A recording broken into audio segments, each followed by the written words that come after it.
자, 충격적인 사실 하나 알려드릴게요. 백내장 수술에서 사용하는 토릭 렌즈, 즉 난시 교정용 렌즈가 눈 안에서 90도 정도 돌아가면은 난시가 사라지는 게 아니라 오히려 난시가 2배가 됩니다. 수술이 잘못된 거 아니에요 하시는데, 수술은 완벽했지만 렌즈가 회전한 사례가 종종 나타납니다. 오늘 영상 끝까지 보시면 토릭 렌즈가 왜 회전하는지, 어떤 증상이 나타나는지, 그리고 돌아갔을 때 어떻게 교정하는지 다 아시게 됩니다. 그리고 마지막에는 수술 며칠 후에 마라톤 한 환자분의 충격적인 실제 사례도 알려드릴게요. 어떻게 됐는지. 이 진짜 사실입니다.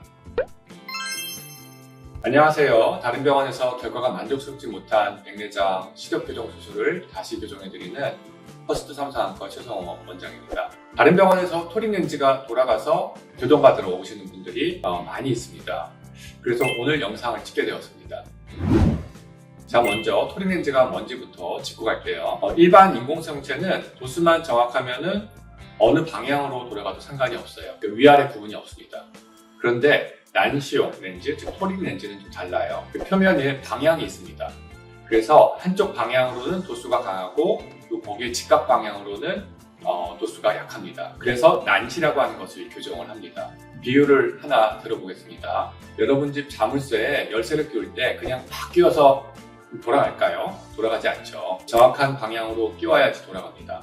토릭 렌즈도 똑같습니다. 눈 안에 난시축에 정확히 맞춰서 넣어야지 효과가 나타납니다. 그래서 수술할 때 의사가 환자분 눈에 2개의 점을 표시를 하거나, 저희 안과 같은 경우에는 수술 현미경에 자동으로 난시를 측정을 해서 보여주는 장비를 사용을 합니다. 이 선이 토릭 렌즈를 정렬시키는 축이 됩니다.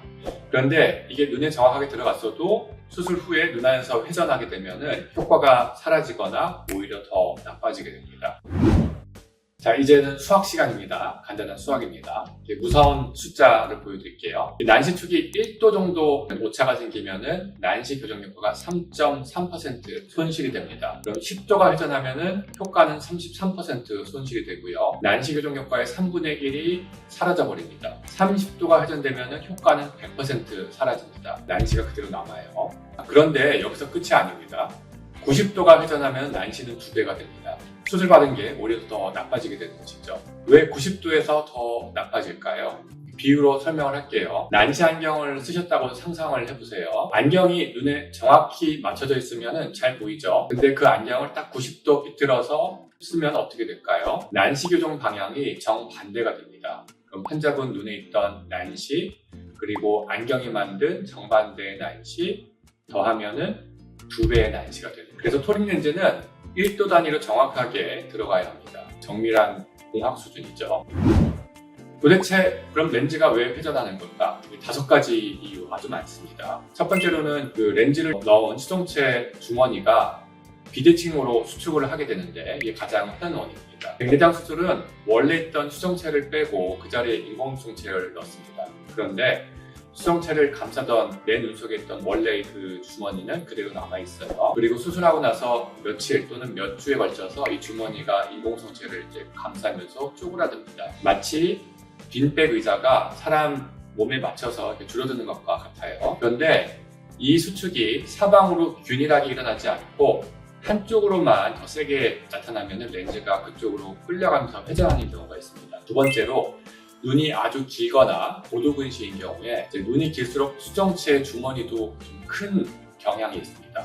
주머니가 크면 그 안에 공간이 많이 남으니까 인공성체를 넣더라도 이게 헐렁헐렁해서 이 안에서 돌아갈 수가 있죠. 옷을 너무 큰 사이즈로 입게 되면은 헐렁헐렁해서 자꾸 이제 돌아가잖아요. 특히 바지 같은 경우에는 흘러내리기도 하고, 똑같은 원리입니다. 그래서 국제학술지에서 안축장이 길수록 토릭 렌즈 회전이 더 많이 나타난다고 이미 밝혀져 있습니다. 저희 안과에서 약 1200여 명을 분석한 결과도 안쪽장이 긴 초고도근시에서 회전하는 경향을 확인을 했습니다. 그리고 세 번째로, 수술할 때 정탄물질이라고 해서 수술에 쓰이는 그런 약이 있는데요. 쉽게 설명을 할게요. 백내장 수술할 때 눈 안의 공간을 유지를 하기 위해서 투명한 젤리 같은 물질을 넣어요. 그래서 눈 모양을 유지를 하게 됩니다. 그리고 수술이 끝나면 이거를 다 빼내야 되는데, 만약 그 렌즈 뒤쪽에 이 점탑 물질 같은, 이 젤 같은 물질이 남아있으면 렌즈가 미끄러질 수 있는 윤활유 역할을 합니다. 이 미끄러운 비누 거품 위에 동전을 올려놓으면 얘네들이 돌아가는 것과 비슷합니다. 그래서 살짝만 건드려도 이렇게 움직이게 되는 것이죠. 네 번째로,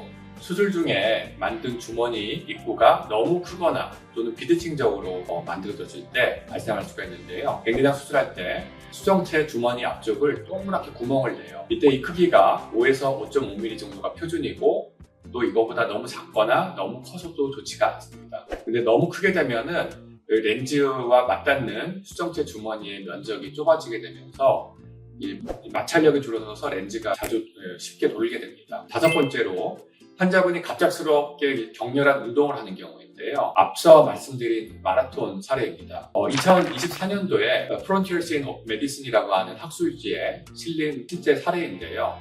한 환자가 토릭 렌즈 수술을 받고 며칠 지나지 않아서 마라톤에 참가를 했어요. 결과는 예상한 대로 렌즈가 크게 회전해서 재수술을 받아야 했습니다. 그래서 백내장 수술하고 나서 한 1에서 2주 정도는 매우 격렬한 운동은 하지 않는 것이 좋습니다. 그래서 진동, 충격, 머리 흔들기는 다 이런 증상을 유발을 할 수가 있습니다.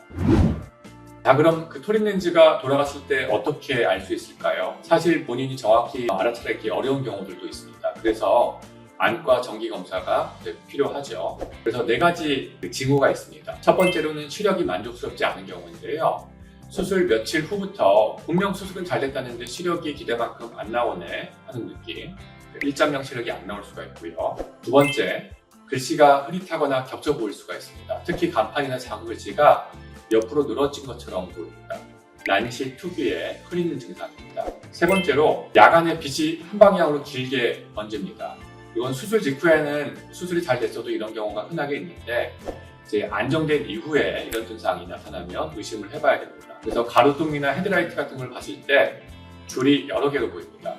그리고 별을 봤을 때 별이 한쪽으로 흐리는 것처럼 보일 수도 있고요. 그리고 네 번째, 이제 검사하면 잔존 난시가 발견이 됩니다. 검사실에서 측정하면은 수술 전에 교정하려고 했던 난시가 남아있거나 또는 방향이 바뀐 경우로 남아있는 경우가 있습니다. 그래서 토릭 렌즈 수술 후에는 수술 다음날 일주일, 1개월 후에 정기 검사를 하시는 것이 중요합니다. 자, 그럼 이제 가장 중요한 부분입니다. 돌아간 렌즈 어떻게 교정할까요? 타이밍이 가장 중요한데요. 국제학술지에서 6,431안의 토릭 렌즈 데이터를 분석을 했어요. 재수술 빈도는 0.65%로 아주 낮은 편이죠. 그러니까 대부분은 다 정상적으로 유지가 된다는 뜻입니다. 그런데 흥미로운 데이터가 있어요. 돌아갔을 경우에 언제 재수술을 했느냐에 따라서 결과가 완전히 달라집니다. 수술하고 나서 6일 안에 재수술을 하면은 잔존 회전각이 평균 13도 정도 남았어요. 그런데 수술하고 나서 일주일 후에 재수술을 하게 되면은 잔존 회전각이 6도로 절반 이상 줄어들었습니다. 더 인상적인 것은 수술하고 나서 24시간 안에 재수술한 케이스 중 일부는 렌즈가 다시 돌아가서 또 한 번 재수술을 해야 했습니다. 왜 그럴까요? 이게 인공성체 주머니의 접착력 때문인데요. 비율을 들어볼게요. 풀로 종이 2장을 이렇게 붙였다고 상상을 해보세요. 딱 붙인 이후에 풀이 마르기 전에 이걸 옮기려고 하면은 미끌미끌 움직이죠. 일주일 후에 풀이 단단히 굳어서 위치를 옮기면은 그대로 고정이 돼요. 그래서 토릭 렌즈의 수정체 주머니도 똑같습니다. 수술 직후에는 미끄러워서 다시 회전을 할 수가 있고요. 일주일 지나면서 적당히 이제 끈적끈적한 성질이 생기면서 재배치한 자리에 그대로 고정이 됩니다. 그래서 국제학술 논문이 결론 내린 내용은 최적 수술 타이밍은 수술 후 약 일주일이라고 결론을 내렸습니다. 그리고 교정 방법은 크게 3가지입니다. 하나는 재수술로 렌즈를 회전하는 방법인데요. 가장 일반적이고요. 수술실에 들어가서 작은 절개창을 통해서 렌즈를 정확한 축으로 돌립니다. 이때 저희는 그 난시 축을 정확하게 측정하는 현미경에 달린 장치를 통해서 0.1 단위로 정확하게 계산을 해서 맞추게 되고요. 두 번째로 잔존 난시가 작으면은 라식이나 라섹으로 교정하는 경우도 있는데요. 1겹터 미만의 잔존 난시가 있다. 그러면은 각막을 살짝 깎아서 마무리하는 방법도 있고요. 돌리는 것이 힘든 경우에 해당이 됩니다. 세 번째로 안경으로 고정하는 방법이 있는데요. 회전이 아주 잘 안 되는 경우에는 라식도 힘들다. 그때는 가벼운 난시용 안경으로 교정을 하는 경우도 있습니다. 어떤 방법이 가장 좋은지는 회전한 각도, 잔존 난시 도수, 그리고 환자분의 눈 상태와 일상생활의 요구에 따라서 다를 수 있습니다.